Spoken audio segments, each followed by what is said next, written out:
एबे पचारले आपण माने आंसर देबे भूल भी होऊ कोई बात नहीं भौणी आमको आउ थरे भी बुझेइबे भूल हेले किंतु आपण माने आंसर देले आमे जानी परिबो आपण माने केते बुझिछंती ना जदि भूल हबो भौणी आउ थरे बुझेइबे तेणु आपण माने समस्ते आंसर देबे आउ जहाँ भी आपनको भल लागिबो नोट करिवे जहाँ मनरे प्रश्न आसीबो ताकू नोट करिके रखिबे आमे भौणी को शुणी सारिबा परे आमे भौणी को परे पचारिबा आज्ञा आसंतु एबे आरंभ करिबा भौणी मनोरमा भौणी ओम शांति भौणी ओम शांति बहुत बहुत धन्यवाद भौणी शुक्रिया भौणी भौणी आरंभ करिबा क्लास जी भौणी आज्ञा आरंभ करंतु बाकी भाई भौणी माने आउ जोड़ी नाहांती आसी जिबे आरंभ करंतु भौणी जी आज्ञा शुक्रिया बाबा शुक्रिया सभी भाइयों को ओम शांति जी अच्छा तो काली हमें अभ्यास ପାଇଁ କଣ ନେଇଥିଲେ କହିବେ जी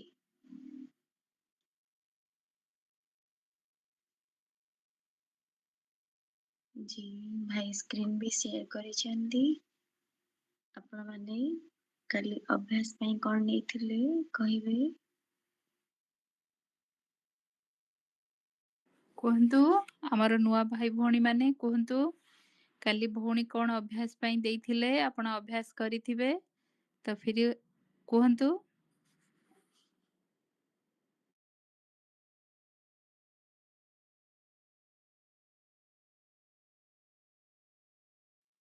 ओम जी शांति मधु भौणी मैं शक्ति स्वरूप आत्मा हूँ आज्ञा बहुत बहुत शुक्रिया जी ଆମେ ସମସ୍ତେ ଅଭ୍ୟାସ କରିଛେ ଆମେ ମାନେ କାଲି ଯୋଉମାନେ ବି କ୍ଲାସ୍ ଆଟେଣ୍ଡ କରିଥିଲେ କ୍ଲାସରେ ଥିଲେ ସମସ୍ତେ ଅଭ୍ୟାସ କରିଛେ आज्ञा କହିବେ ହଁ आज्ञा କି ନାହିଁ जी बहुत बहुत शुक्रिया अच्छा ତ କାଲି ଆମେ କଣ କାଲି ବି ନୂଆ ପାଠ ପଢିଥିଲେ जी ତ କାଲି ଆମେ କଣ ଜାଣିଥିଲେ ସୃଷ୍ଟି ଚକ୍ର ବିଷୟରେ ସୃଷ୍ଟି ଚକ୍ରରେ ଆମେ କେତୋଟି ଯୁଗ ଦେଖିଲେ କେତୋଟି ଯୁଗ ବିଷୟରେ ଜାଣିଲେ କୁହନ୍ତୁ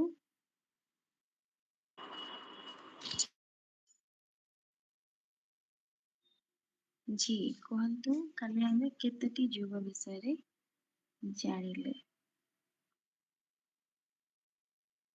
जी କହିବେ ଆମର ନୂଆ ଭାଇ ଭଉଣୀ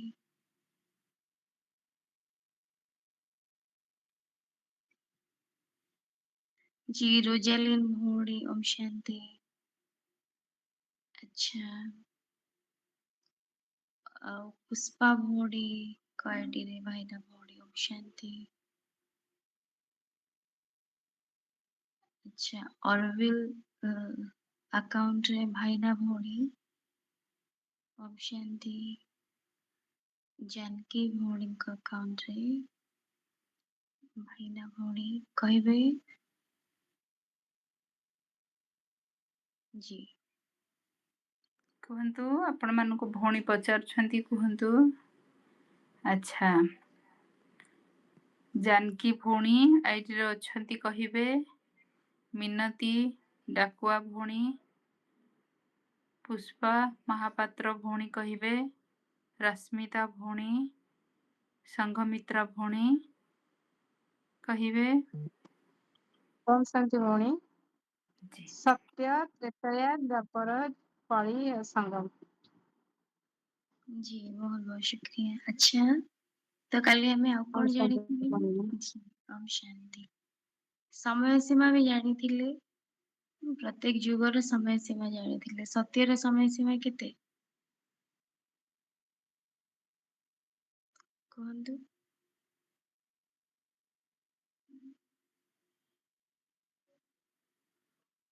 जी କୁହନ୍ତୁ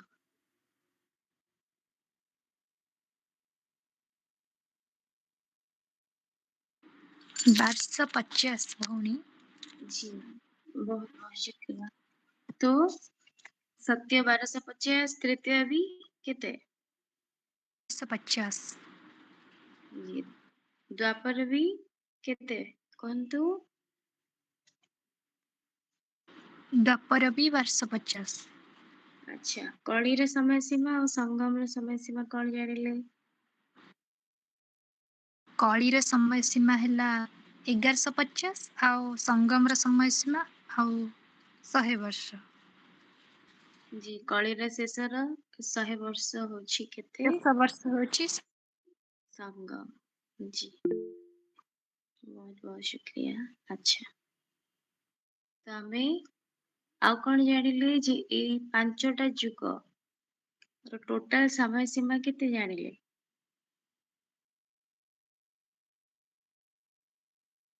कहंतु ये पांचटी जुगर टोटल समय सीमा में केते जानिले?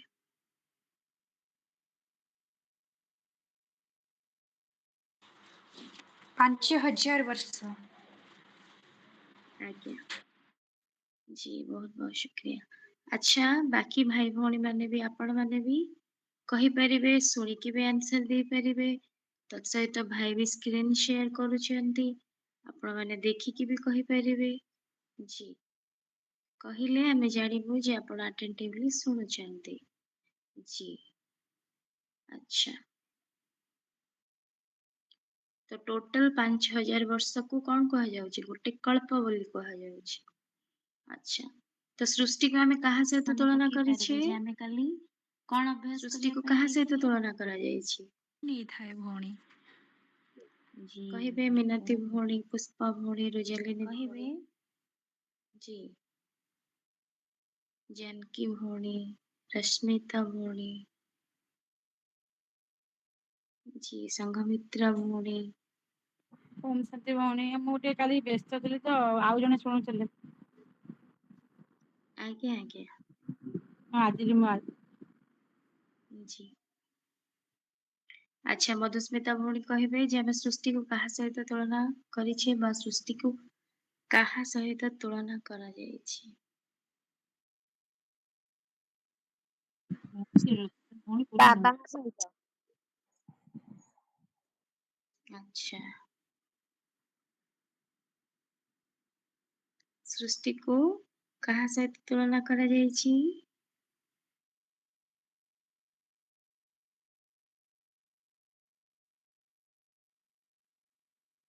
जी आपण माने स्क्रीन रे भी देखि पारुथिबे जे कौन लिखा है सृष्टि चक्र बोली नहीं कि तो सृष्टि को चक्र सहित तुलना करा जायछि सृष्टि चक्र बोली कहा जाउछि तो सृष्टि चक्र ओम कौन शांति ପାଇଁ भौणी भौणी कुହାଯାଉଛି? नेट स्लो होथिला तो आज्ञा आज्ञा सृष्टि चक्र सहित तुलना करा जायछि सृष्टि को आज्ञा तो कल्प काहे वृक्ष सहित कहा जायछि अच्छा तो सृष्टि को चक्र सहित तुलना करा जायछि कहिबे हमर काली जो माने प्रेजेंट थिले क्लास रे आम काली डिस्कशन करथिले जे सृष्टि को चक्र सहित काहेकि तुलना करा जायछि बा सृष्टि चक्र बोली काहेकि कहा जाउछि आपण जो माने नुआ अछंती प्लीज से जो हैंड रेज र ऑप्शन अछि आपण ताको ऑन करंतु आपण को ना नै कि भी हमें पछारी परिबो जी तो तेणु करी सृष्टि को हमें चक्र सहित तुलना करिछे काहेकि सृष्टि चक्र बोली काहेकि कहुछे कहिबे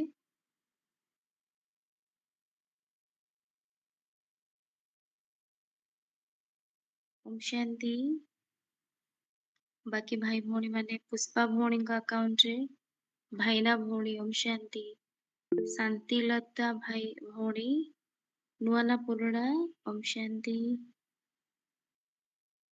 ଇଏ ଓମ ଶାନ୍ତି ଭଉଣୀ ମୁଁ ପୁରୁଣା आज्ञा आज्ञा ठीक अछि जी अच्छा ऑरविल अकाउंट रे भाईना भौणी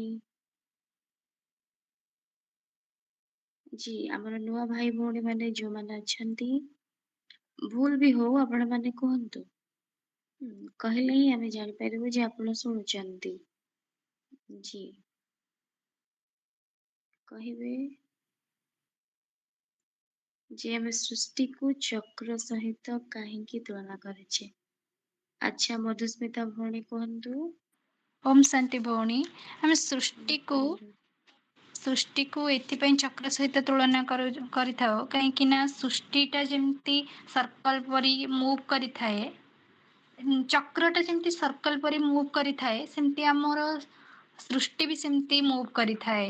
ଚକ୍ର ଯେମିତି ମୁଭ୍ କରିଥାଏ, ସିଏ ବି ସେମିତି ସତ୍ୟ, ତ୍ରେତୟା, ଦ୍ୱାପର, କଳି, ସଙ୍ଗମ ଏମିତି ହେଇକି ପୁଣି ଥରେ ମୁଭ୍ କରିଥାଏ ସେଇ ସତ୍ୟ, ତ୍ରେତୟା, ଦ୍ୱାପର, କଳି। ତ ଚକ୍ର ଭଳି ଏମିତି ମୁଭ୍ କରିବାରୁ ଆମେ ସୃଷ୍ଟି ଚକ୍ର ବୋଲି କହିଥାଉ। जी जी बहुत बहुत शुक्रिया भौणी, बहुत बहुत शुक्रिया जी। अच्छा तो जेमती कि आमे जानिले जे चक्रर कोन कोनोसी आदि मध्य अंत न थाए, से बुलु थाए कांस्टेंट पाथ रे। तो तार केतरा एग्जांपल भी आमे नेथिले, दिन राति रे चक्र हो, जल चक्र हो, बा ऋतु परिवर्तन चक्र हो, तो तार सब कोन निर्दिष्ट समय सीमा रही तत् सहित से माने कोन कांस्टेंटली से प्रोसेस रे चली छंती। दिन पर राति, राति पर दिन, दिन पर राति एमती कांस्टेंटली चली छे। तो तार कोनोसी अंत नहीं कि आरंभ भी नहीं हमें कहि परिबानी। तो से भली ए सृष्टि टी भी कोन हुए ना सत्य रु आरंभ हुए, सत्य रु आरंभ होई त्रेतया दे, द्वापर दे, कली दे संगम को जाए, आ संगम रे शेष रे कोन हुए ना कंप्लीट हुए 5000 वर्ष। तो जेतेबेले सत्य रु आरंभ हुई संगम रो एंड रे कंप्लीट हुए 5000 वर्ष, तो सेतेबेले गोटे कल्पर कंप्लीट हो जाए। आ गोटे कल्प कंप्लीट होला परे पुणी कौन हुए, पुणी से कल्पर पुनरावृत्ति होता है, रिपीट होता है। तो पुणी सत्य तृतीय द्वापर कली दे संगम को जाओ। तो यही भली भावरे कल्पर कौन हुए, प्रत्येक 5000 वर्ष को थरे पुनरावृत्ति होता है, तार हिस्ट्री जियोग्राफी रो पुनरावृत्ति घटी थाए। सेथि पाई कि कौन ना सृष्टि चक्र बोली कहा जाउछि। जी आउ कौन पाठ पढ़ी आमे सृष्टि चक्र रो आउ कौन नॉलेज नहीं जे कौनसी भी सीन नुआ नुहे, तेणु जहाँ भी घटुछि आमे ताको देखिकी कौन ही जाउछे, आश्चर्य ही जाउछे, व्यतिव्यस्त ही जाउछे, डरी जाउछे, तो चिंताशील ही जाउछे। तो कौनसी जिनस रे एभली आमे कौन प्रतिक्रिया करिबा किछि आवश्यक ही नहीं। काहेकि ना ड्रामा कौन हमको सिखेला ना, ड्रामा इज नथिंग न्यू, किछि भी नुआ नहीं। काहेकि जानिले तार आंसर हेबे जे प्रत्येक 5000 वर्ष रे कौन होछि, ड्रामा रो पुनरावृत्ति होछि। तेणु करे एटा प्रथम कल्प नुहे जोटा कि वर्तमान चलेछि। एई भली केते कल्प कौन गलाणी, वर्तमान ए कल्प रहिछि, एटा कंप्लीट होला पर पुणी नूतन कल्प आसीबो। किंतु कौन हबो ना हिस्ट्री जियोग्राफी रो रिपीटेशन, जहाँ भी सीन आगरु घटी जाइछि वर्तमान घटुछि, देन नेक्स्ट कल्प रे भी घटिबो। तो तेणु करी ड्रामा को कौन कहे जे अविनाशी। तो जेमती आत्मा अविनाशी, परमात्मा अविनाशी, सेमती ड्रामा भी ए सृष्टि रूपक ड्रामा भी कौन एटा भी अविनाशी। काहेकि ना आर पुनः कौन होछि, हुबहु रिपीटेशन होछि प्रत्येक 5000 वर्ष को थरे। तो पूरा कल्प कंप्लीट हवा पाई केते वर्ष लागुछि, 5000 वर्ष। तो तेणु करी आमे कौन पढ़िले जे एथिरे कौनसी आश्चर्य हबार कथा नहीं। तेणु ए जिनस कौन होछि कल्प कल्प घटी आसीछि, होछि आगको भी हबो। तेणु करी एथिरे नुआ किछि नाही, नथिंग न्यू। तो तेणु करी हमको कौनसी चिंता करिवार नहीं, ना निजर भविष्यत पाई चिंता करिवार अछि, ना कौन करिवार अछि कहा पाई वरीड हबार नहीं। आ जदि भी किछि घटी जाइछि जोटा कि कौन भल जिनस तो सब बळे सुखदायी, किंतु खराब जिनस जदि भी घटी जाइछि ताकू भी कौन करिवार अछि, फुल स्टॉप देवार अछि। तो जहाँ भी घटी जाइछि सेटा कौन कल्प कल्प घटीछि, सेथि पाई घटी गला। ତେଣୁକରି ତା ପାଇଁ ଆଉ ମନ ଦୁଃଖ କରିବାର ନାହିଁ, କିନ୍ତୁ କଣ କରିବାର ଅଛି, ସେଥିରୁ ଆମକୁ କିଛି ଶିକ୍ଷା ନେଇକି ଆଗକୁ ବଢିବାର ଅଛି। କିନ୍ତୁ ସେ ଭୁଲକୁ ଆଉ ରିପିଟ କରିବାନି, କିନ୍ତୁ କଣ କରିବା, ତାକୁ ଭୁଲିଯିବା, ଫୁଲ ଷ୍ଟପ୍ ଦେଇକି ସେ ଭୁଲକୁ ଭୁଲିଯିବା। କାହିଁକି ନା ଆମେ ଯଦି ପୁଣି ସେ ଖରାପ କଥାକୁ ଦିମାଗରେ ରଖିବା, ତାହେଲେ କଣ ହବ, ବାରମ୍ବାର ଆମେ ଦୁଃଖୀ ହବା। ତ ତେଣୁକରି ଯଦି ଗୋଟିଏ ଜିନିଷ, ଯେତେବେଳେ ଗୋଟେ ହସ କଥା ଶୁଣୁଛେ ଆମେ, ସେଥିରେ ଆମେ ବାରମ୍ବାର ଖୁସି ହେଇପାରୁଛେ, ଥରେ ହସିବା, ଦିଥର ହସିବା, ତିନିଥର ହସିବା, ଯେତିକି ଇମ୍ପାକ୍ଟେବଲ ଆମେ ହସିବା, କିନ୍ତୁ ସବୁବେଳେ ହସିଥିବା କି? ତାପରେ ଯେତେବେଳେ ରେଗୁଲାର ହେଇଯିବ, ତାପରେ ଆମକୁ କଣ ଲାଗିବ, ଏଇ କଥା ଆମେ ଶୁଣିଛେ। ତ ସେଇଭଳିଆ। ତ ତେଣୁକରି ଯେତେବେଳେ ଆମେ ଗୋଟିଏ ଜିନିଷରେ ବାରମ୍ବାର ହସୁନେ, ତ ଗୋଟିଏ ଜିନିଷରେ ବାରମ୍ବାର ଦୁଃଖୀ ବି କଣ ପାଇଁ ହବା। ତେଣୁ ପରମାତ୍ମା ଆମକୁ ଆସି କଣ ଶିଖଉଛନ୍ତି, ଯେ ଦୁନିଆରେ କିଛି ବି ନୂଆ ନୁହେଁ, ଯାହା ଘଟି ଯାଇଛି ସେଟା କଳ୍ପ ଘଟିଛି, ତେଣୁକରି ଘଟିଲା। ତ ତେଣୁକରି ସେଠି ଫୁଲ ଷ୍ଟପ୍ ଦବା। ଯଦି ଭଲ କଥା, ତାହେଲେ ଆମେ ମନେ ରଖିବା, ଖୁସି ହବା, ଆନନ୍ଦ ନବା। କିନ୍ତୁ ଯଦି ଖରାପ କଥା, ତାହେଲେ ଫୁଲ ଷ୍ଟପ୍ ଦେଇ ଭୁଲିଯିବା। କାହିଁକି ନା ଖରାପ କଥା ବାରମ୍ବାର ଭାବିଲେ କଣ ହବ, ଆମକୁ ତ ଦୁଃଖ ଦବ, ପୁଣି ସେମ୍ ପ୍ରୋବ୍ଲେମ ଆମ ପାଇଁ କ୍ରିଏଟ ବି କରିବ। ତ ତେଣୁକରି ଯେତେ ଆମେ ଖରାପ କଥା ଠାରୁ ନିଜକୁ ଦୂରେଇ ରଖିବା। ଯଦି ବି କିଛି ବ୍ୟାଡ ସିଚୁଏସନ ଥିଲା, ଘଟି ଯାଇଛି, ଓକେ, ତାର କିଛି ଶିକ୍ଷା ନେବା, ଆଗକୁ ବଢିବା, କିନ୍ତୁ ତାକୁ ଆଉ ପୁନର୍ବାର ଦିମାଗରେ ସ୍ଥାନ ଦବା ନାହିଁ, ବୁଦ୍ଧିରେ ସ୍ଥାନ ଦବା ନାହିଁ, ଫୁଲ ଷ୍ଟପ୍।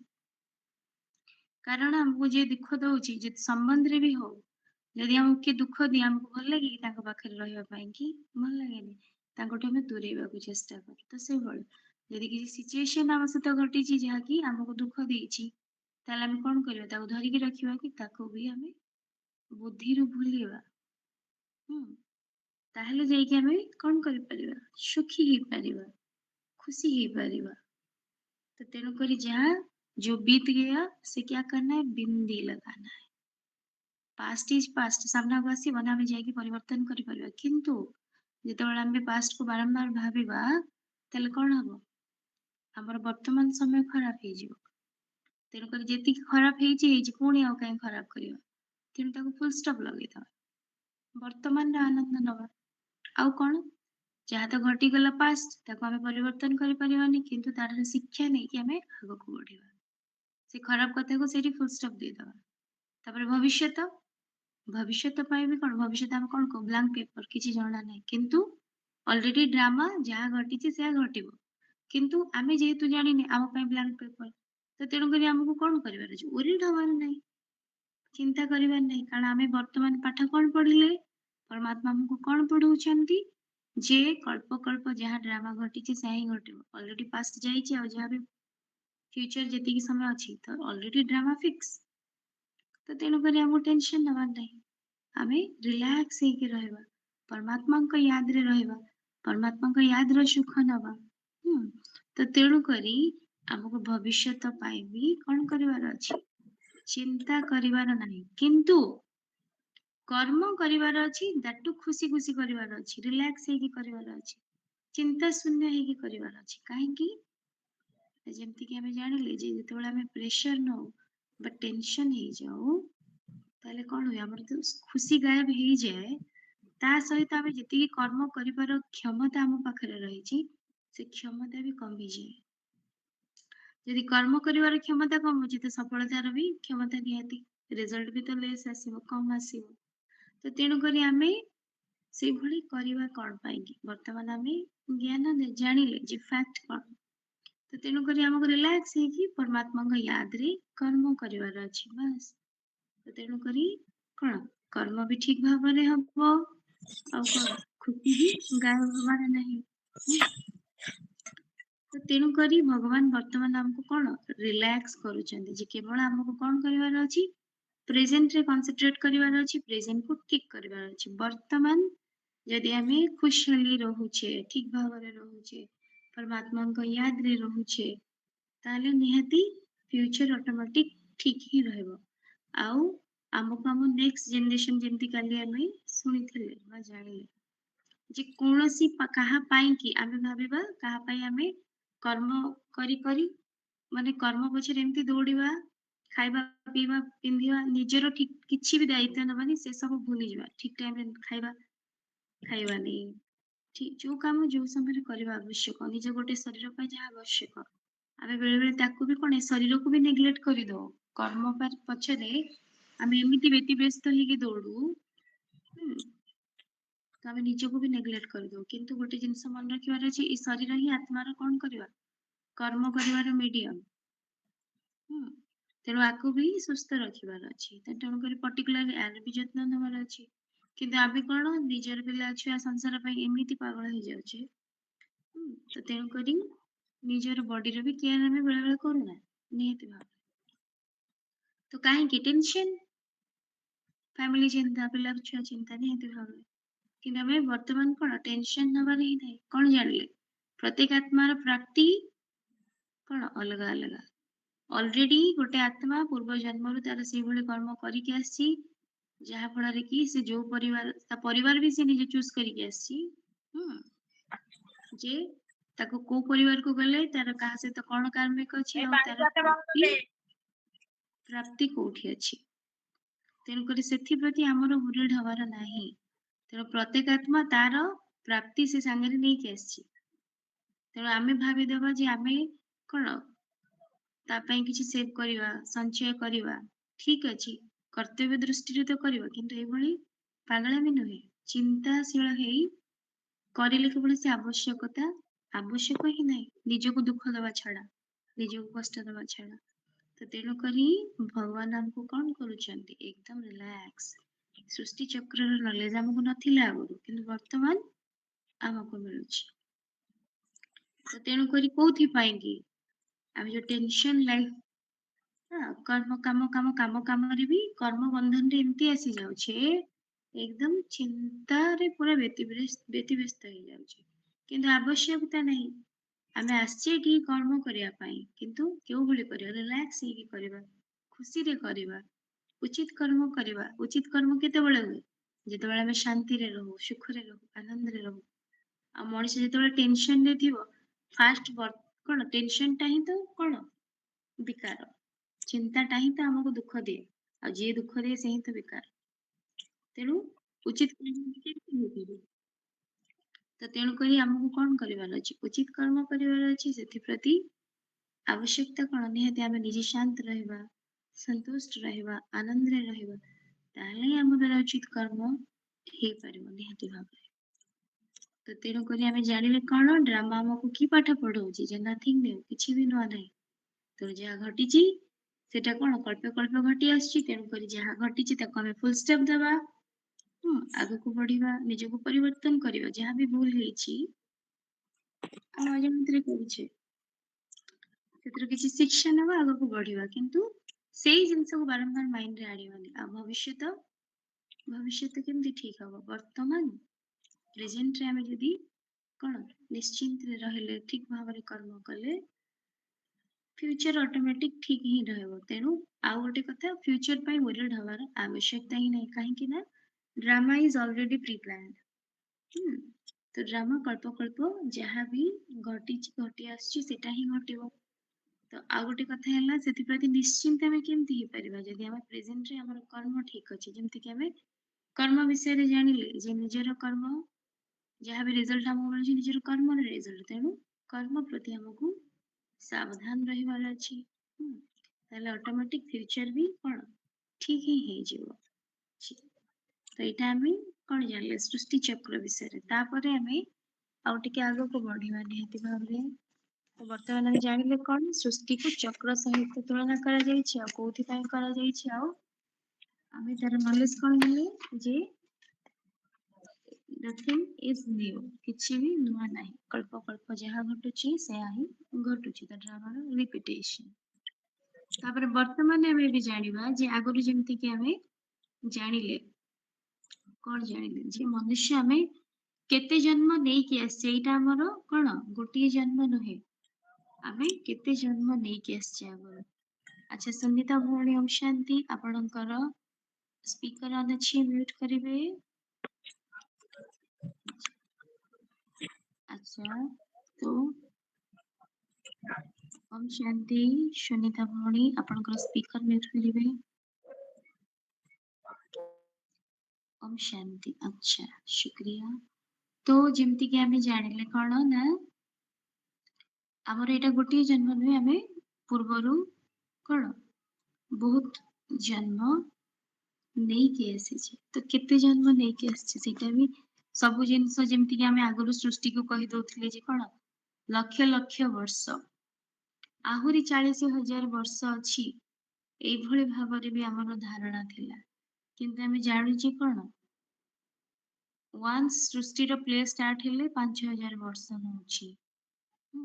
ତେଣୁ ପ୍ରତ୍ୟେକ 5,000 ବର୍ଷରେ ପୁଣି ପୁନରାବୃତ୍ତି ହଉଛି। ତ ତେଣୁକରି ଏଇଭଳି କୌଣସି ଷ୍ଟୋରି ନାହିଁ ଯେ ଲକ୍ଷ ଲକ୍ଷ ବର୍ଷ।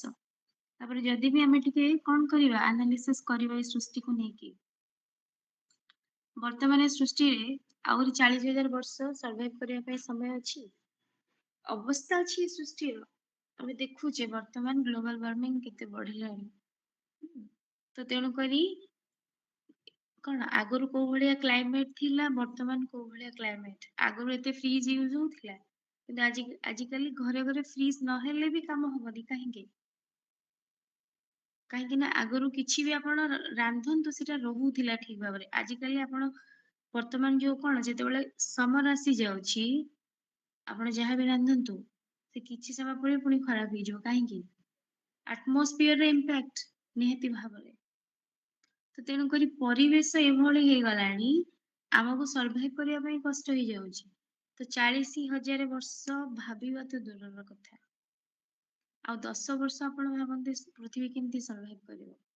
40,000 ତ ବହୁତ ଅଧିକା ହେଇଯାଉଛି, ବହୁତ ଅଧିକା। ତ ତେଣୁକରି ଗୋଟେ ପ୍ଲେସ୍ ବି ତ ଆମକୁ ସେଇଭଳିଆ ଦରକାର ଯୋଉଠି ଆମେ ସର୍ଭାଇଭ କରିପାରିବା, ନାଇଁକି ଯୋଉଠି ନାହିଁ ସେଇଠି ଆମେ ସର୍ଭାଇଭ କରିପାରିବା କି? ତ ତେଣୁକରି ଏ ସିଚୁଏସନ, ଏ ସୃଷ୍ଟିର ବର୍ତ୍ତମାନ କଣ୍ଡିସନ କଣ?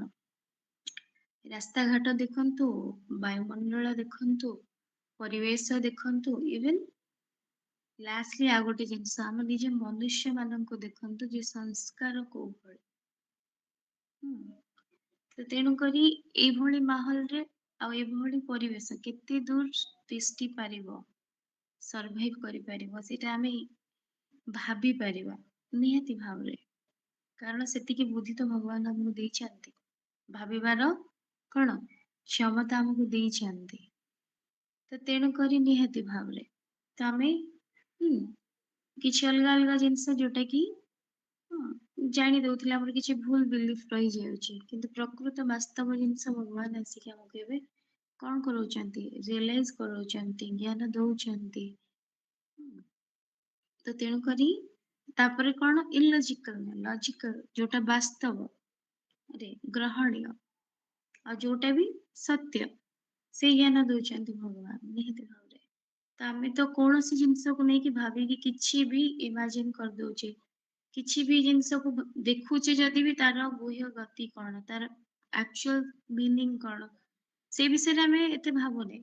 କାହିଁକି ନା ବର୍ତ୍ତମାନ ଦୁନିଆ ଭେଡ ଚାଲରେ, ଯିଏ ଯାହା କହିଦଉଛି ତା ପଛରେ ଲୋକ ପଳେଇ ଯାଉଛନ୍ତି, କିନ୍ତୁ ବାସ୍ତବତାକୁ ବି ରିଏଲାଇଜ କରିବା ଆମର ଡ୍ୟୁଟି। ସେଥିପାଇଁ ତ ଭଗବାନ ଆମକୁ ବୁଦ୍ଧି ଦେଇଛନ୍ତି। ଜି ତ ତେଣୁକରି ଆମେ ବର୍ତ୍ତମାନ କଣ ଯୋଉ 5ଟି ଯୁଗ ଜାଣିଲେ ତାର ଡିଟେଲ୍ସ ରେ ଯିବା ନିହାତି ଭାବରେ। ତ ବର୍ତ୍ତମାନ ଆମେ ସତ୍ୟ ଯୁଗ ବିଷୟରେ ଡିଟେଲ୍ସ ନବା। ଯେମିତି କି ଜାଣିଲେ ଯେ ସତ୍ୟ କଣ, ସୃଷ୍ଟିର ଆରମ୍ଭର ପ୍ରଥମ ଯୁଗ ସତ୍ୟ ଯୁଗ। ଆଉ ଆକୁ କଣ କୁହାଯାଏ, ଗୋଲ୍ଡେନ ଏରା କୁହାଯାଏ, ସୁନାର ଯୁଗ, ସୁବର୍ଣ୍ଣ ଯୁଗ। ତ ତାର ସମୟ ସୀମା ତ ଆମେ ଜାଣିଛେ 1250। ଆଉ କଣ ନା ଏଇଠି ଯୋଉମାନେ ଆସୁଛନ୍ତି ସତ୍ୟ ଯୁଗରେ, ଯୋଉମାନେ ଆସୁଛନ୍ତି ସେମାନେ ହେଲେ ସୂର୍ଯ୍ୟବଂଶୀ ଆଉ ଷୋଳକଳା ସମ୍ପୂର୍ଣ୍ଣ। ଆଉ କଣ ନା ଦେବତା ଘରର। ଆଉ କେତେ ଜନ୍ମ ନିଅନ୍ତି ନା 8 ଜନ୍ମ ନିଅନ୍ତି। ଆଉ ଏଠିକାର ଜନସଂଖ୍ୟା ହେଲା 9,16,108। ଆଉ ଏଇଠି ଯୋଉମାନେ ସବୁ ଆସିଛନ୍ତି ସେମାନେ ହେଲେ ଦେବୀ ଦେବତା। ଆଉ କଣ ନା ଡବଲ ତାଜଧାରୀ। ଆଉ ଏଇଠି ପ୍ରତ୍ୟେକ ଯୋଉ ଦେବୀ ଦେବତା ଆସୁଛନ୍ତି, ତ ସେମାନେ ଥରେ ଜନ୍ମ ନେଲେ ତାଙ୍କର ଆୟୁଷ ହଉଛି 150 ବର୍ଷ। ଯେମିତି ଆମର ଗୋଟେ ବଡି, ଆମେ ଗୋଟେ ଆତ୍ମା ବଡି ଧାରଣ କରୁଛି, ବର୍ତ୍ତମାନ ତ କଣ କିଛି ଗ୍ୟାରେଣ୍ଟି ୱାରେଣ୍ଟି ନାହିଁ, କିଏ 25 ବର୍ଷ ବଞ୍ଚୁଛି, କିଏ 30, କିଏ 35, କିଏ 40, କିଛି ଗ୍ୟାରେଣ୍ଟି ନାହିଁ, ୱାରେଣ୍ଟି ନାହିଁ। କିନ୍ତୁ ସତ୍ୟରେ ଯୋଉ ଦେବୀ ଦେବତା ମାନେ ଆସୁଛନ୍ତି ତାଙ୍କର ଗୋଟେ ଶରୀର ଧାରଣ କରିବାର ड्यूरेशन समय सीमा होची 150 वर्ष। ଆଉ କଣ ନା कंचन काया निरोगी शरीर ଆଉ ସେ ଶରୀର କେବେ ବୁଢା ହବନି। ତ ତେଣୁକରି ଆମେ କଣ ଜାଣିଲେ ସତ୍ୟଯୁଗ ବିଷୟରେ? ସତ୍ୟଯୁଗ ହଉଛି କଣ ସୁବର୍ଣ୍ଣ ଯୁଗ ଯାହାକୁ ଆମେ ଗୋल्डन एरा ବୋଲି କହୁଛେ। ତାର ସମୟ ସୀମା ହଉଛି 1250। ଏଇଠି ଯୋଉ ମାନେ ଆସିବେ ସେମାନେ ହେଲେ ଦେବୀ ଦେବତା ସୂର୍ଯ୍ୟବଂଶୀ, ସେଥିପାଇଁ ଦେବତା ବର୍ଣ୍ଣ। ଆଉ ଜନ୍ମ କେତେ 8 ଜନ୍ମ ନିଅନ୍ତି। ଆଉ ପ୍ରତ୍ୟେକ ଜନ୍ମର ସମୟ ସୀମା କେତେ ନା 150 ବର୍ଷ। ତାପରେ କଣ 16 କଳା ସମ୍ପନ୍ନ ମାନେ ସମ୍ପୂର୍ଣ୍ଣ କଳା ଯାହାକୁ କୁହାଯାଉଛି। ତ ପ୍ରତ୍ୟେକ ଆତ୍ମାଙ୍କର ପ୍ରତ୍ୟେକ ଦେବୀ ଦେବତାଙ୍କର ଆୟୁଷ 150 ବର୍ଷ ଆମେ ଜାଣିଲେ। ଆଉ ଏମାନେ ହଉଛନ୍ତି ଦୁଇ ମୁକୁଟଧାରୀ ମାନେ ଡବଲ ତାଜଧାରୀ। ଆଉ ଡବଲ ତାଜଧାରୀ ମାନେ କଣ ଗୋଟେ ହଉଛି ହୀରା ନୀଳା ମୋତି ମାଣିକ ଯାହା ବି ଲାଗିଥିବ ମାଟେରିଆଲ ଯୋଉଟା ମେଟାଲ ବାଲା ସେଇଟା ଗୋଟେ। ଆଉ ଗୋଟେ କଣ ନା ଲାଇଟ ର କ୍ରାଉନ, ଯେମିତି କି ଆମେ ଟିଭି ବଗେରାରେ ଦେଖିଛେ ଯୋଉ ସବୁ ଡିଭୋସନାଲ ସିରିଜ ଗୁଡାକ, ତ ସେଥିରେ କଣ ହୁଏ ଯୋଉ ସବୁ ଦେବୀ ଦେବତାଙ୍କୁ ଆମେ ଦେଖୁ ସେ ଗୋଟେ ତାଜ ଲଗେଇଥିବେ, ତାଙ୍କ ପଛରେ ଗୋଟେ ହ୍ୱାଇଟ ର ଓରା ସର୍କଲ ବାଲା ଗୋଟେ ଗୋଲାକାର ଓରା ଗୋଟେ ବୁଲୁଥାଏ ହ୍ୱାଇଟ ର। ତ ସେଟା କଣ ସେଟା ହଉଛି ପବିତ୍ରତାର କ୍ରାଉନ। ପବିତ୍ରତାର ପାୱାର କ୍ରାଉନ। ତ ସେଥିପାଇଁ ତାଙ୍କ ପାଖରେ ଗୋଟେ ପାୱାର କ୍ରାଉନ ରହୁଛି ଆଉ ଗୋଟେ ମେଟାଲ କ୍ରାଉନ ରହୁଛି। ତ ଦୁଇଟା କ୍ରାଉନ ମାନେ ଦୁଇଟା ତାଜ, ଦୁଇଟା ମୁକୁଟ। ତ ତେଣୁ କରି ତାଙ୍କୁ ଦୁଇ ମୁକୁଟ ଧାରୀ ବା ଡବଲ ତାଜ ଧାରୀ କୁହାଯାଏ। ଯୋଉମାନେ କି ସମ୍ପୂର୍ଣ୍ଣ ନିର୍ବିକାରୀ ଆଉ କଣ ତାଙ୍କ ଭିତରେ ବିକାରର ନାମ ନିଶାନ ନଥାଏ। ତ ସେଥିପାଇଁ କି କଣ ସେମାନେ ସମ୍ପୂର୍ଣ୍ଣ ନିର୍ବିକାରୀ ଆଉ ସଦା ସୁସ୍ଥ, ସଦା ଧନବାନ, ସଦା ସୁଖୀ। ଆଉ କଣ ତାଙ୍କର ଶରୀର ବି କେମିତି ଯେମିତି କି ଆମେ ଜାଣିଲେ ସଦା ସୁସ୍ଥ, कंचन काया निरोगी शरीर ଆଉ ଏଭରଗ୍ରୀନ ବାଲା ଶରୀର, ବୁଢାପା ଆସେନି। ଆଉ କଣ ନା ତାଙ୍କର ଯୋଉ ସତ୍ୟ ଯୁଗର ଜନସଂଖ୍ୟା କେତେ ନା 9,16,108। ତ ଆମେ ସତ୍ୟ ଯୁଗ ବିଷୟରେ ଡିଟେଲ୍ସ ନେଲେ, ତାପରେ ଆମେ ଟିକେ ତଳକୁ ଆସିବା। ତ୍ରେତୟା ଯୁଗ ବିଷୟରେ ଜାଣିବା। ତ୍ରେତୟା କଣ? ତ୍ରେତୟା ଯୁଗକୁ କୁହାଯାଏ କଣ ନା ସିଲଭର ଏରା ମାନେ ରୂପାର ଯୁଗ। ତାର ସମୟ ସୀମା ବି 1250। ଆଉ ଏମାନେ ହେଲେ କଣ ସତ୍ୟଯୁଗୀ ଥିଲେ, ସତ୍ୟଯୁଗୀ ଦେବୀ ଦେବତା 16 କଳା ସମ୍ପନ୍ନ। କିନ୍ତୁ ତ୍ରେତୟା ବାଲା ଯେହେତୁ ସୁନାରୁ ଆମେ ରୂପାକୁ ଆସିଗଲେ ତ ନିହାତି ସୁନାର ଭ୍ୟାଲୁ ଅଧିକ, ରୂପାର ଭ୍ୟାଲୁ କମ, ନିହାତି ଭାବରେ ଆମେ ଜାଣିଛେ। ତ ରୂପା ଯୁଗକୁ ଯେତେବେଳେ ଆସିଯିବା ତ୍ରେତୟା ଯୁଗକୁ, ତ 2 କଳା କମ ହେଇଯିବ। ତ ତ୍ରେତୟାରେ ଯୋଉମାନେ ଆସିଛନ୍ତି ସେମାନେ ବି ଦେବୀ ଦେବତା, କିନ୍ତୁ ସେମାନେ ହଉଛନ୍ତି କଣ ଚନ୍ଦ୍ରବଂଶୀ। ଆଉ ଏମାନେ ହେଲେ କ୍ଷତ୍ରିୟ, ଚନ୍ଦ୍ରବଂଶୀ କ୍ଷତ୍ରିୟ ବର୍ଣ୍ଣ। ଆଉ ଜନ୍ମ କେତେ ନଉଛନ୍ତି 12 ଜନ୍ମ। ଆଉ କଳା 2 କଳା କମିଯିବ 14 କଳା। ଆଉ କଣ ନା ଏମାନେ ବି ଡବଲ ତାଜ ଧାରୀ। ଆଉ କଣ ନା ଯେମିତି କି ଆମେ ଜାଣିଲେ ଜନସଂଖ୍ୟା, ତ ତ୍ରେତୟା ଶେଷ ବେଳକୁ ଆତ୍ମା ମାନେ ହେଇଯିବେ କେତେ ନା 33 କୋଟି। ଆଉ କଣ ଆଉ ଗୋଟେ ଜିନିଷ ଆମେ ସ୍କିପ୍ କରିଗଲେ କଣ ନା ଯେମିତି କି ସତ୍ୟ ଆଉ ତ୍ରେତୟା। ତ ଧର୍ମ କଣ ରହିବ? ଆଦି ସନାତନ ଦେବୀ ଦେବତା ଧର୍ମ। ଧର୍ମ କଣ ରହିବ ନା ଆଦି ସନାତନ ଦେବୀ ଦେବତା ଧର୍ମ। ବର୍ତ୍ତମାନ ତ ଆମେ ନିଜକୁ ହିନ୍ଦୁ ବୋଲି କହୁଛେ, ସେଟା ବି ଆମେ ଜାଣିବା।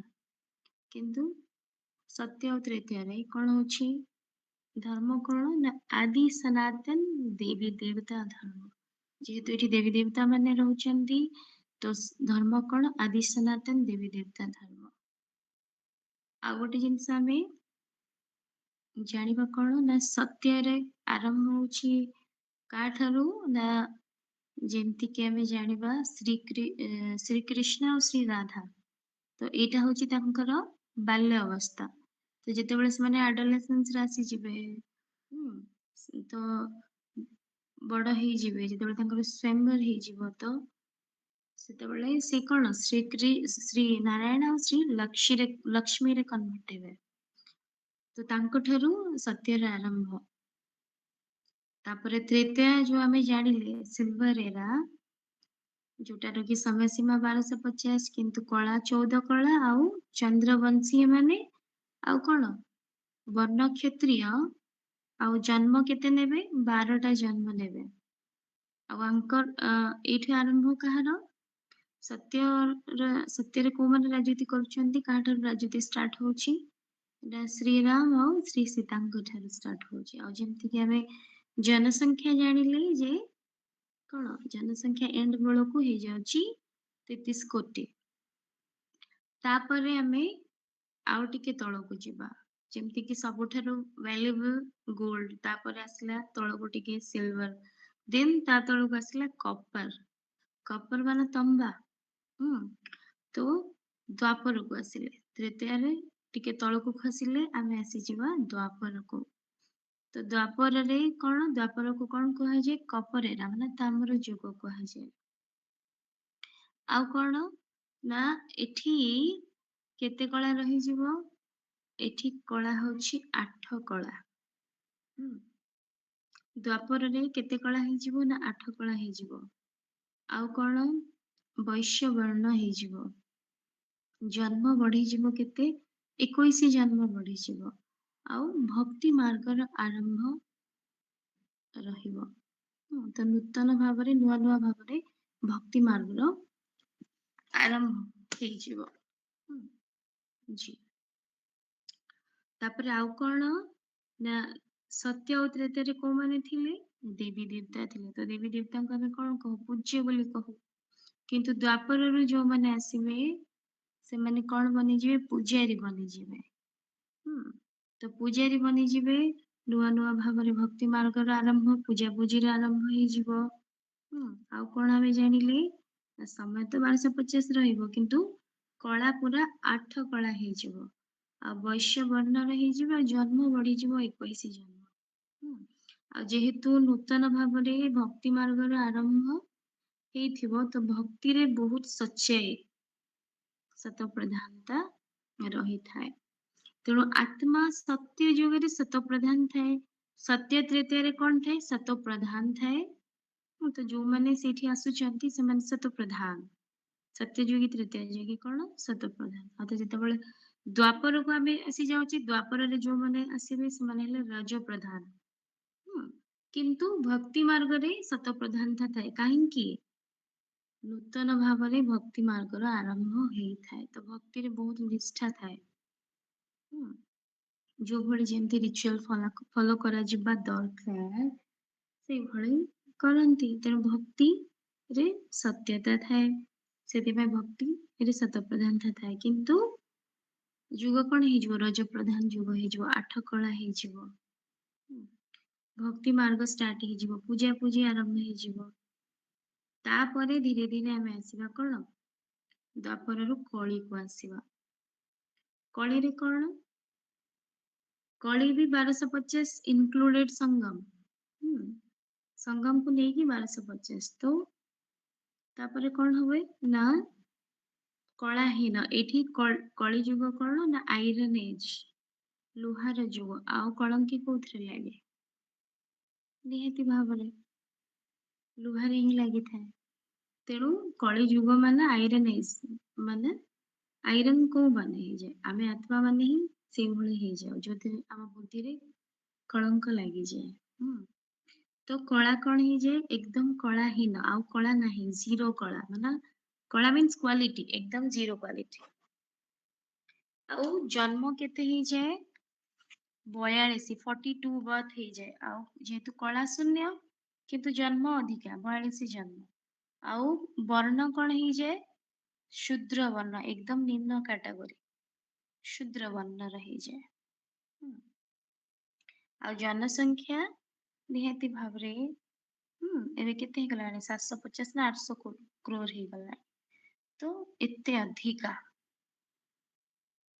जी तापरे कली परे कोन आसे कली रे तो हमें जानिले जे कोन होए घोर भ्रष्टाचारता घोर अन्याय अनीति तो जेतेबेले पूरा घोर अन्याय अनीति भ्रष्टाचारता अत्याचारता बढ़ी जाए, आत्मार पूरा आत्मा कला शून्य हो जाए, तो सेथिपाई कि कौन विकारग्रस्त हेई एकदम भ्रष्टाचारतारे आसी जाए, तापरे आसी कौन ना संगम।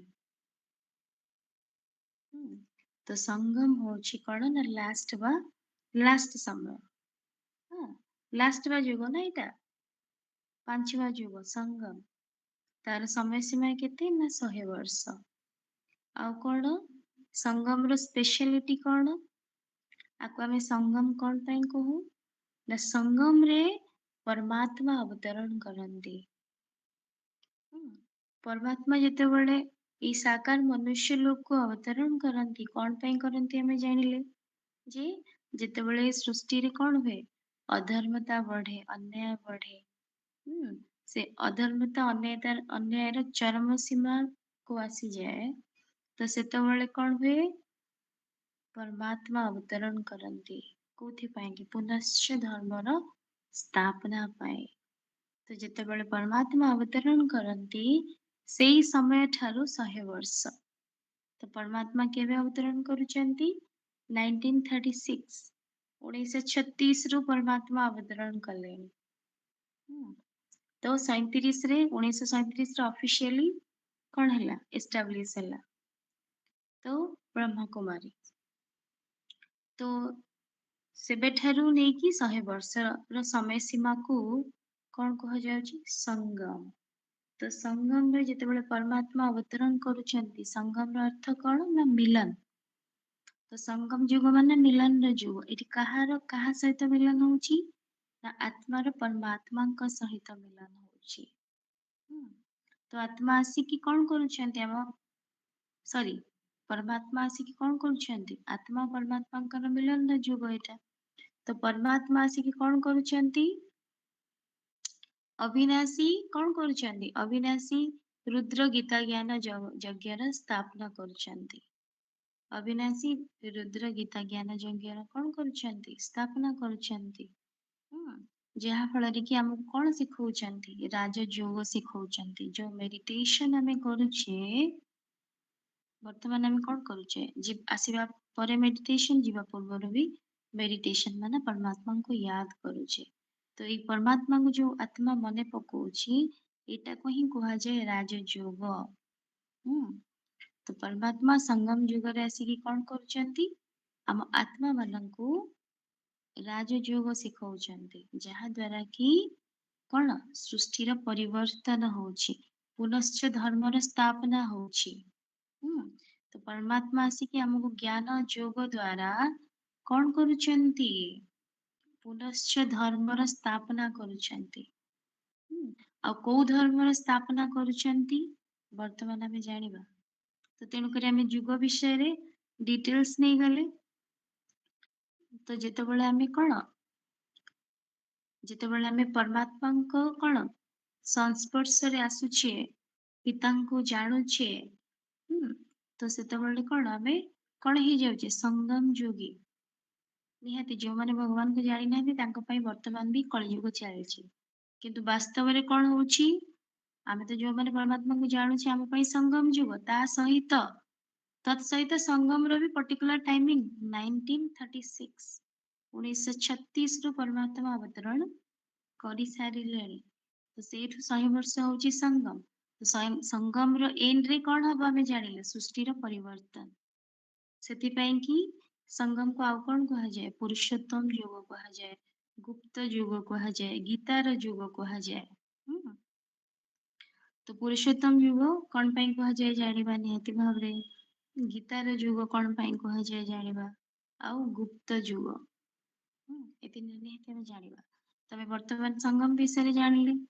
तो फर्स्ट हमें ताले कौन जहाँ भी हमें स्टार्टिंग रो डिस्कशन करथिले आउ टिके करिबा। तो फर्स्ट युग कौन थिला सत्य युग थिला। तो सब युग विषय हमें डिटेल्स रे नेले। तो एबे हमें टिके आउ टिके कौन प्रीवियस युग को जीवा माने सत्य त्रेतया को जीवा। तो सत्य रे को माने थिले हमें जानिले जे सत्य रे देवी देवता थिले त्रेतया रे भी देवी देवता थिले। तो ଯେତେବେଳେ ତ୍ରେତୟା ଏଣ୍ଡ ହଉଛି ଆମେ କେତେ ଦେବୀ ଦେବତାଙ୍କର ସଂଖ୍ୟା ପାଉଛେ ନା 33 କୋଟି ଦେବୀ ଦେବତା। ତ ତେଣୁ କରି ବର୍ତ୍ତମାନ ମାଇଣ୍ଡରେ କ୍ୱେଶ୍ଚନ ଆସିବ କଣ ଯେ ଆମେ ସିରିର ପିକ୍ଚର ଦେଖୁଛେ, ଯେ ସ୍କ୍ରିନ ସେୟାର ହେଇଛି ଆପଣ ମାନେ ଦେଖିପାରୁଥିବେ ଯେ ସବୁଠାରୁ ଟପ ରେ ସବୁଠାରୁ ଉପରେ କଣ ସୁବର୍ଣ୍ଣ ଯୁଗୀ ଅଛନ୍ତି, ତା ତଳକୁ କଣ ସିଲଭର ଏରା ବାଲା ଅଛନ୍ତି, ତୃତୀୟ ଯୁଗ ବାଲା, ତାପରେ ପୁଣି ତଳକୁ କପର ଏରା। ତ ଏମିତି ସିରିଟା କଣ ହେଇଛି ତଳକୁ ଖସି ଖସି ଆସିଛି, ତତ୍ ସହିତ କଳା ବି କମି କମି ଆସିଛି। ତତ୍ ସହିତ କଣ ଯୋଉ ସୁଖ ଶାନ୍ତିର ଦୁନିଆ ଆମେ ଦେଖିଥିଲେ ପ୍ରଥମେ ଜାଣିଲେ ନା ସତ୍ୟ ଯୁଗ କଣ ସୁଖ ସମ୍ପୂର୍ଣ୍ଣ ନିର୍ବିକାରୀ ଦୁନିଆ। ସବୁବେଳେ ଆମେ କଣ ଯୋଉମାନେ ଏଇଠି ଆସୁଛନ୍ତି ସଦା ସୁସ୍ଥ, ସମ୍ପୂର୍ଣ୍ଣ ନିରୋଗୀ, ସମ୍ପୂର୍ଣ୍ଣ ସୁଖୀ। ତ ସେଇ ଜିନିଷଟା ଧୀରେ ଧୀରେ ତଳକୁ ଯାଇକି କୋଉଥିରେ କନଭର୍ଟ ହେଇଯାଉଛି, କଳିଯୁଗ ଯେତେବେଳେ ଆସି ଯାଉଛି ତ କଣ କନଭର୍ଟ ହେଇଯାଉଛି ସମ୍ପୂର୍ଣ୍ଣ ଦୁଃଖୀ, ସମ୍ପୂର୍ଣ୍ଣ ରୋଗୀ। ଏଇ ସବୁ ଜିନିଷ ଆମେ କଣ ଯେତେବେଳେ କଳିକୁ ଆସି ଯାଉଛି ତାର ଓଲଟାଟା ହିଁ ପାଉଛେ। ତ ତେଣୁ ସତ୍ୟ ତ୍ରେତାରେ ଯୋଉ ଦେବୀ ଦେବତା ଆମେ କହିଲେ ପୂଜ୍ୟ ଥିଲେ, ଦେବୀ ଦେବତା ଥିଲେ, ତ ସେମାନେ ଗଲେ କୁଆଡେ, କ୍ୱେଶ୍ଚନ ଆସିବ ନିହାତି। ତ ତେଣୁ କରି କଣ ନା ଯୋଉ ସତ୍ୟ ଆଉ ତ୍ରେତାରେ ଆମେ ଦେବୀ ଦେବତାଙ୍କୁ କୋଉମାନେ ଜାଣିଲେ ଯେ ଦେବୀ ଦେବତା ରାଜୁତି କରୁଥିଲେ, ସମ୍ପୂର୍ଣ୍ଣ ସୁସ୍ଥ, ସମ୍ପୂର୍ଣ୍ଣ ନିରୋଗୀ, ତ ସଦା ସୁଖ ଶାନ୍ତିର ଜୀବନ ବିତଉଥିଲେ। କୋଉମାନେ ଥିଲେ ନା ଦେବୀ ଦେବତା ଥିଲେ। ଆଉ କଣ ଜାଣିଲେ ଆମେ ଯେ ତାଙ୍କର ଆୟୁ ସତ୍ୟ ଯୁଗରେ ଯୋଉମାନେ ଆସୁଛନ୍ତି ତାଙ୍କର ଆୟୁ ହଉଛି କଣ ଥରେ ଶରୀର ଧାରଣ କଲେ 150 ବର୍ଷ। ଆଉ ତ୍ରେତୟାରେ ଯେତେବେଳେ କଣ ଥରେ ଶରୀର ଧାରଣ କରୁଛନ୍ତି ଯେହେତୁ 2 କଳା କମିଯିବ ତେଣୁ 120 ବର୍ଷ ହେଇଯିବ। ତ ଏତେ ଆୟୁ ତାଙ୍କର କନଷ୍ଟାଣ୍ଟ ଏଜ ରହୁଥିଲା, କିନ୍ତୁ ବର୍ତ୍ତମାନ ରହୁଛି କି ରହୁନି। ତ ତେଣୁ କରି ତାଙ୍କର ବି କଣ ଦେବୀ ଦେବତା ହେଲେ ବି ତାଙ୍କର କଣ ଶରୀରର ଆୟୁ ରହିଛି, 150 ବର୍ଷ ପରେ ସେମାନେ ବି ଶରୀର ଛାଡୁଥିଲେ। ତ ତେଣୁ କରି ବର୍ତ୍ତମାନ ଆମେ ଜାଣିବା କଣ ସାଧାରଣ ମଣିଷ ଆଉ ଦେବୀ ଦେବତାଙ୍କ ଭିତରେ ଡିଫରେନ୍ସ। ଆମେ ବି ଦେବୀ ଦେବତାଙ୍କୁ ଯୋଉ ଦେଖୁଛେ ଆମରି ଭଳି ବଡି ଷ୍ଟ୍ରକ୍ଚର ନା ନାଇଁ ତାଙ୍କର, ହାତ 2ଟା ହାତ 2ଟା ଗୋଡ ଗୋଟିଏ ମୁଣ୍ଡ, ଏଇ ସବୁ ସେମ ଷ୍ଟ୍ରକ୍ଚର, କିନ୍ତୁ ଡିଫରେନ୍ସ କଣ ପାର୍ଥକ୍ୟ କଣ ଫାର୍ଷ୍ଟ ଆମେ ଜାଣିବା। ଯେମିତି କି ଆମେ ଜାଣିଛେ ମନ୍ଦିର ଯାଉଛେ କାହାକୁ ଦେଖୁଛେ, ଦେବୀ ଦେବତାଙ୍କ ପ୍ରତିମୂର୍ତ୍ତି ଦେଖୁଛେ, ଦେବୀ ଦେବତାଙ୍କର ଯୋଉ ପ୍ରତିମୂର୍ତ୍ତି ଦେଖୁଛେ ତାଙ୍କ ରିଆକ୍ସନ, ତାଙ୍କ ମୁହଁର ଫେସିଆଲ ଏକ୍ସପ୍ରେସନ ଆମେ କେମିତି ଦେଖୁ, ସଦା ସର୍ବଦା ସନ୍ତୁଷ୍ଟ, ତାଙ୍କୁ ଦେଖିଲେ ହିଁ ଗୋଟେ କଣ ଗୋଟେ ସନ୍ତୁଷ୍ଟତା ଫିଲ୍ ହୁଏ। କାହିଁକି ତାଙ୍କର ଓରା ସେଇଭଳିଆ, ଭାଇବ୍ରେସନ ସେଇଭଳିଆ, ଇଣ୍ଟରନାଲି ସେମାନେ ସେଇ ଭଳିଆ, ସେଥିପାଇଁ କି ଆମକୁ ବି ସେଇଭଳିଆ ଫିଲିଂ ଆସେ। ଆଉ କୌଣସି ଦେବୀ ଦେବତାଙ୍କର ଫେସକୁ ଆମେ ଦେଖିଛେ, ଯେକୌଣସି ମାନେ କଣ ଷ୍ଟାଚ୍ୟୁ ହଉ, ପ୍ରତିମା ଯୋଉଟା ଆମେ କହୁଛେ, ମୂର୍ତ୍ତି କେବେ ଦେଖିଛେ ରାଗିଲା ଭଳିଆ ମୂର୍ତ୍ତି, କୋଉ ମୂର୍ତ୍ତିକୁ ଦେଖିଛେ ରାଗିଥିବ, କ୍ରୋଧ କରୁଥିବ, ଆମକୁ ରାଗିକି ଅନେଇଥିବ, ସେଇଭଳି ମୂର୍ତ୍ତି କେବେ କୋଉ ମୂର୍ତ୍ତିକାର ବନେଇଛି କି, ଯେ ମୂର୍ତ୍ତି ଗଢୁଛନ୍ତି ବି ମେକର ଯିଏ, ସେ ସେମିତିଆ ମୂର୍ତ୍ତି କେବେ ବନେଇଛନ୍ତି କି? କାହିଁକି ନା ତାଙ୍କର ବି ଧାରଣା କଣ ରହିଛି ଯେ ଦେବୀ ଦେବତାଙ୍କର ଫେସ୍ ସବୁବେଳେ ହସ ହସ, ନା କି ଦୁଃଖର କି ରାଗର ନୁହେଁ। ତ ସେଥିପାଇଁ ସେ ସେଇଭଳିଆ ମୂର୍ତ୍ତି ବନଉଛନ୍ତି, ଇଭେନ ଆମେ ବି ସେଇ ଜିନିଷ ଫିଲ୍ କରୁଛେ।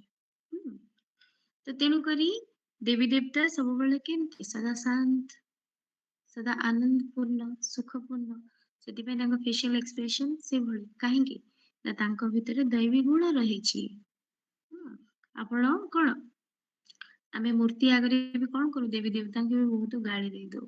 ଇଭେନ ଶ୍ରୀକୃଷ୍ଣଙ୍କୁ ବି ଦେଖନ୍ତୁ, ତାଙ୍କ ନାଁରେ ଆମେ କେତେ ଲାଞ୍ଛନା ଲଗେଇ ଦଉ, କେତେ ମିଛ କହିଦଉ, ଯେ ଗୋପ ଗୋପୀଙ୍କର ଲୁଗା ଚୋରି କରନ୍ତି, ଇଏ କରନ୍ତି, ସିଏ କରନ୍ତି, ବହୁତ କଥା କହିଦଉ। ଆଉ କଣ ନିଜେ ବି ଯେତେବେଳେ କର୍ମରେ ଫେଲିୟର ହେଇକି କିଛି କଷ୍ଟ ପାଉ, ଭଗବାନଙ୍କୁ ତ ଦୋଷ ଦଉ, ଈଶ୍ୱରଙ୍କୁ ବି ଦୋଷ ଦଉ, ପରମାତ୍ମାଙ୍କୁ ବି ଦୋଷ ଦଉ, ତା ସହିତ ଦେବୀ ଦେବତାଙ୍କୁ ବି ଦୋଷ ଦଉ। କିନ୍ତୁ ଆମେ ଯେତେବେଳେ ବି ମୂର୍ତ୍ତିକୁ ବନାଉ ତାଙ୍କର ଫେସିଆଲ ଏକ୍ସପ୍ରେସନ ଚେଞ୍ଜ ହେଇଯାଏ କି? ନାହିଁ, ଚେଞ୍ଜ ହୁଏନି। କି ଆମେ କେବେ ଦେଖିବି ନାହିଁ ଯେ ତାଙ୍କର ଫେସିଆଲ ଏକ୍ସପ୍ରେସନ କେତେବେଳେ କଣ କିଛି ଖରାପ ଥିବ, ସବୁବେଳେ ହର୍ଷିତ ମୁଖ ଥିବ, ନାଇଁ କି? ତ ତେଣୁକରି ସାଧାରଣ ମନୁଷ୍ୟ ଆଉ ଦେବୀ ଦେବତାଙ୍କ ଭିତରେ ଡିଫରେନ୍ସ, ପାର୍ଥକ୍ୟ ହଉଛି କଣ ନା ଦୈବୀ ଗୁଣର, ଯୋଉଟା କି कौन से सर्वदा शांत, जेमती कि आत्मार 7 गुण कौन प्रेम शांति आनंद सुख शक्ति ज्ञान पवित्रता, तो एई गुण रे से माने भरपूर। तो तेणु करी से सदा शांत, सदा हर्षित मुख। किंतु वर्तमान आम मानकर स्टेटस कौन, आम मानक भितरे कौन अछि सेई क्वालिटी रो अभाव, माने एनर्जी, आत्मार एनर्जी डाउन हो जाइछि, आम आत्मार क्वालिटी एकदम जीरो हो जाइछि। तो सेथिपई आम भितरे कौन तांको उल्टाटा देखिबाकू मिलुछि, सदाबेले रागी रागी जाउछि, पेशेंस नहीं, धैर्य नहीं, तो लोभ आसी जाउछि, जेलसी आसी जाउछि। तो तेणु करी देवी देवतांक पाखरे जो गुण रहिछि तार अपोजिट गुण वर्तमान आम मानक पाखरे हेई जाइछि। तो दैविक गुणर डिफरेंस, तो तेणु करी दैविक गुण जोगु ही से माने एते प्राप्तिर अधिकारी, कंचन काया निरोगी शरीर सदा कौन धन धन पूर्ण, तो आयु भी केते अधिका कोथि पाए कि ना दैवी गुण जोगु। तो वर्तमान आम पाखरे से दैवी गुण नाही, तो तेणु करी आमे विकारग्रस्त काम क्रोध लोभ मोह अहंकार ग्रस्त हेकी आमे सबु हरै दैछे। तो तेणु करी आ गोटे कथा हला कोन ना जेतेबेले कोनोसी मनुष्य ता बोली कि नुहे जे आमे कोन निहाती भाबरे आम भितरे ए सब रहिछि तापरे भी आमे संसार रे कोन भल लोक देखुने, जेतेबेले कोनोसी लोक को आमे देखुछे तांकर व्यवहार हमको भल लागुछि, तांकर क्वालिटी हमको भल लागुछि, जोटा कि आमे कोन करू सब बेले अन्य ठारे एक्सपेक्ट करू कि हमको भल पाइबा दो, कि हमको भल रे कथा हो, भल व्यवहार देखाओ, सेटा अलगा कथा आमे केते दउछि, किंतु सब बेले हमर एक्सपेक्टेशंस कोन थाए, हमर आशा थाए अन्य माने केमती कोन ए भल जिंस हमको दियंतु। आ हमको भी कोन लागे गोटे भल गुण थिबा व्यक्ति को देखिले हमको भल लागे, निहित भाबरे भल लागे। आ हम कोन कहू देवतुल्य लोकटे, कोन पई कहू काहे कि ना ता भितरे सेही दैवी क्वालिटी रहिछि निहित भाबरे। वर्तमान भी दुनिया जदी भी सर्वाइव करिछि तो केते भल लोक भी अछंती दुनिया रे, सेति पई ते दुनिया सर्वाइव करिछि, जेतिकी भी बच्चा कुचा अछि कोथि पई अछि निहाती। तो तेणु करी जेतेबेले आमे कोनोसी गोटे मनुष्य को देखु संस्पर्श रे आसिले जदि ता भितरे किछि भल क्वालिटी अछि, तार व्यवहार भल रहिछि, तार अंडरस्टैंडिंग भल रहिछि, आउ कोन करूछि से हमको जज करूनी, किंतु हम सहित भल व्यवहार देखौछि, मीठा कथा कहूछि, भल एडवाइस दउछि, उपदेश दउछि, बुझिबार कथा कहूछि, बुझी पारुछि, ताले आमे कोन कहू दैवी गुण संपन्न व्यक्तिटी, देवतुल्य लोकटे। तो देवतुल्य माने संगे संगे आमे देवतांक सहित तांको तुलना कर दउछे, काहे कि ना देवतांक भितरे भी कोन रहिछि क्वालिटीज रहिछि। तेणु कोनोसी मनीष भितरे जेतेबेले आमे बहुत भल क्वालिटी देखुछे ता हमको ताको कोन करूछे देवता सहित तुलना कर दउछे। तेणु करी जो देवी देवतांको आमे देखुछे 33 कोटी देवी देवता से माने आउ केही अलगा कैटेगरी न कि अलगा कोडू आसी नांती, तो से माने किए से माने थिले एबे गले कुआडे। तो तेणु करी से माने आउ केही नुहंती, आमे साधारण मनुष्य जो माने आमे वर्तमान आत्मा माने साधारण मनुष्य बनी जाइछे, आमे ही थिले कोन सत्य त्रेतया रे कोन थिले देवी देवता थिले। तो वर्तमान कोन आमे सेही देवी देवता थिले, आ वर्तमान आमे कोन बनी जाइछे जेमति कि आमे देखिले जे सीडी खसुची गोल्डन एरा रु आमे त्रेतया को आसी गले silver, then copper, then iron, सुनार जुग रे थिले रूपा जुग को पळे आसिले, तापरे द्वापर रे कॉपर एरा को आसी गले, पुणी तंबारु पुणी एकदम लोहा को आसी गले, पूरा शून्य हे गले, संपूर्ण रु शून्य हे गले। तो को माने से माने आमे ही मनुष्य माने जे कि आमे निजर प्रतिमा को कोन करूछे पूजा करूछे, आमे ही सेही देवी देवता थिले जो माने वर्तमान साधारण मनुष्य बनी जाइछे। तो कारण देवी देवता भी आमे कोन कहू से माने भी शरीर छाडंती, तांकर आयु केते 150 120, तो तापर भी तो से माने शरीर परिवर्तन करंती, आमे मनुष्य माने भी शरीर परिवर्तन करूनी कि, किंतु ए डिफरेंस कोन जेहेतु आमे कोन क्वालिटी लेस हे जाइछे, हम पखरे कला नाही क्वालिटी नाही, सेति पई कि हम समय सीमा भी डिफरेंस हे जाइछे। किंतु देवता हेले भी सेमाने शरीर छाड़ुछन आमे मनुष्य हेले भी शरीर छाड़ुछे तो तेणु करी से देवी देवता आउ केही अलगा नुहंती आमे ही मनुष्य माने जे कि सत्य तृतीय रे देवी देवता थिले किंतु कालक्रमे कौन जेमती कि गोटे जिनस व्यवहार हेले तार क्वालिटी कमी जाए सेमती आत्मा भी कौन करुछि केते जन्म नउछि सत्य रे 8 जन्म नउछि तृतीय रे 12 जन्म नउछि द्वापर रे 21 जन्म नउछि कली रे 42 जन्म नउछि आउ लास्ट रे संगम जेतेबेले परमात्मा अवतरण करूछन्ती सेटा हमर लास्ट बा जन्म तो टोटल 84 जन्म नउछि तो टोटल आत्मा 5000 वर्ष रे 84 टा जन्म नउछि तो तार कला कमिबनी निहाती आ कलाटा केमिति कमुची सेटा भी हमें जानिबा तो सबु जिंस हमें जानिले ना सबु जिंस रो एक्सपायरी डेट अछि आउ कोन ए सृष्टि को हमें आसीचे माने आमे केवल सुख नुहे सुख दुख हानि लाभ भल मंद मान अपमान जन्म मृत्यु सबुर टेस्ट नबा ସେଥିପାଇଁ ତ परमात्मा कौन कहउचंती एटा ड्रामा चलीची काहाकू दोष दबार नहीं जे सी काहेकी कला काहेकी क्यों का सवाल नहीं उठाना है आमे आसीचे एठी की आम समस्ते एठी कौन करूचे सृष्टि रूपक रंगमंच रे ड्रामा करूचे जहार जहा पार्ट से ही ताकू निभेई परिबा आमे क्वेश्चन करि परिबानी जे से काहेकी सेमिति कला तार सेटा रोल अछि तार कर्म अछि कार्मिक अकाउंट अछि से करिवो तो तेणु करी हमको समस्त को बुझीबार अछि सेति तो परमात्मा आसी कि हमको सेल्फ रियलाइजेशन करूछन्ती वर्तमान तो तेणु करी हमको केवल कौन सुख नहीं सुख दुख हानि लाभ भल मंद जन्म मृत्यु मान अपमान प्रत्येक जिनसर एठू ही हमको अनुभव नबार अछि आ हमें नउचे काहेकि ना जेतेबेले हमें कौन खाली मिठा खाइबे मिठा खाइले मो मिठार वैल्यू कौन जानी परिबे ना ता टेस्ट रो इंपोर्टेंस केते जानी परिबे किंतु मु जदि लूण खाइदेली कि खट्टा खाइदेली तापर मते कि राग खाइदेली ताहले मते जଣା पड़िबो जे मिठार टेस्ट कौन आउता वैल्यू कौन तो से भलिया तो प्रत्येक जिनस को बुझीबा पाई ही आमे इठी के आसीचे प्रत्येक जिनस रो टेस्ट नबा को आमे आसीचे तेणु टेस्ट नबा आनंद रे रहिबा आ हम घर को जिबा किंतु क्वेश्चन करबानी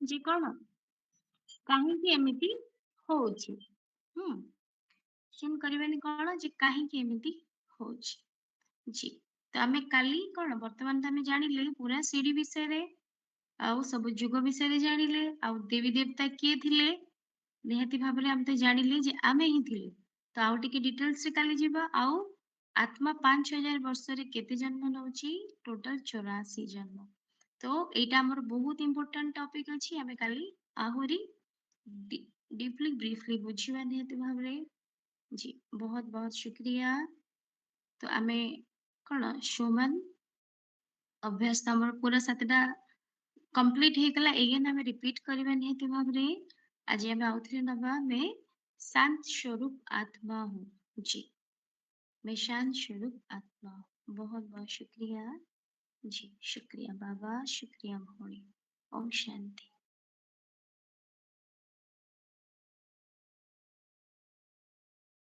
ओम शांति शुक्रिया बाबा शुक्रिया बहन कहीं जीवेनी भाई भौणी माने 2 मिनिट बाबा को याद करके जीवा भाई लगान आगे सलोना योगी पवित्र जीवन कितना सुखद सलोना सींचा है ज्ञान अमृत से अंतर का कोना कोना योगी पवित्र जीवन कितना सुखद सलोना सींचा है ज्ञान अमृत से अंतर का कोना कोना